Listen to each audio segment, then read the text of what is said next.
Welcome friends. இன்றைக்கி நம்ம சேனலில் என்ன பார்க்க போகிறோம் அப்படின்னா, ஸ்ப்ரவுட்டட் ராகி மால்ட், அதாவது 6 மந்த் பேபிக்கு கொடுக்கக்கூடிய ஃபுட்டு தாங்க இது. எனக்கு 6th மந்தில் ஒரு குட்டி பேபி இருக்கான்.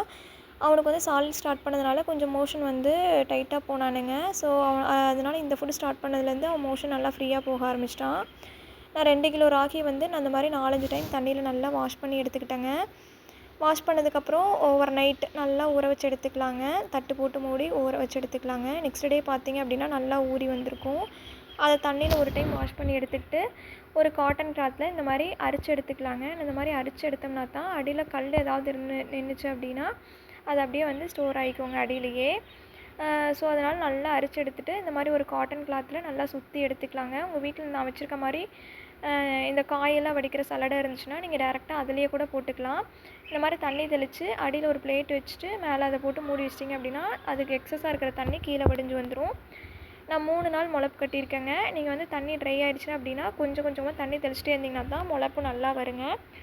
இது வந்து செகண்ட் டே. ஃபஸ்ட்டு டே விட கொஞ்சம் நல்லா முளப்பு வந்துருந்துச்சுங்க. தேர்ட் டே பார்த்திங்க அப்படின்னா பார்க்குறதுக்கே அவ்வளோ அழகாக இருந்துச்சு. முளப்பு நல்லா வந்துருந்துச்சுங்க. அதுக்கப்புறம் நான் என்ன பண்ணேன் அப்படின்னா ஒரு கட்டலில் காட்டன் கிளாத் விரித்து விட்டு நல்லா காய வச்சு எடுத்துக்கலாங்க. இப்போ வந்து சம்மர் சீசனுங்கிறனால ஒரு நாள்லேயே நல்லா காஞ்சிருச்சுங்க. எப்படி காஞ்சிருச்சு அப்படின்னு கண்டுபிடிக்கிறது அப்படின்னா நீங்கள் கையில் வந்து நசுக்கி பார்த்தீங்க அப்படின்னாவே நல்லா தூள் தூளாக ஆயிருங்க. தூள் தூளாக ஆயிடுச்சு அப்படின்னா வந்து நல்லா ராகி வந்து காஞ்சிருச்சுன்னு அர்த்தம். அதுக்கப்புறம் ஒரு கடாயில் போட்டுட்டு அடுப்பை வந்து மீடியம் ஃப்ளேமில் வச்சுட்டு ஒரு 2 மினிட்ஸ்க்கு நல்லா வறுத்துக்கலாங்க. அதாவது தீயை விட்டுறாதீங்க. லைட்டாக சூடேறி லைட்டாக வாசம் வந்துச்சுனாவே போதுங்க. அதுக்கப்புறம் 2 நட்ஸ் ஆட் பண்ணியிருக்கேங்க. அதாவது முந்திரியும் பாதாமும் ஆட் பண்ணியிருக்கேன்.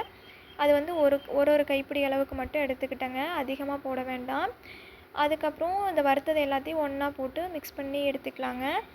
இப்போ வந்து வறுத்ததுனால சூடு இருக்கும் இல்லைங்களா, அது நல்லா சூடு ஆறுனதுக்கப்புறம் ஒரு மிக்ஸி ஜார் எடுத்துக்கலாங்க. அந்த மிக்ஸி ஜாரில் போட்டு கொஞ்சம் கொஞ்சமாக போட்டு அரைச்சி எடுத்துக்கலாங்க.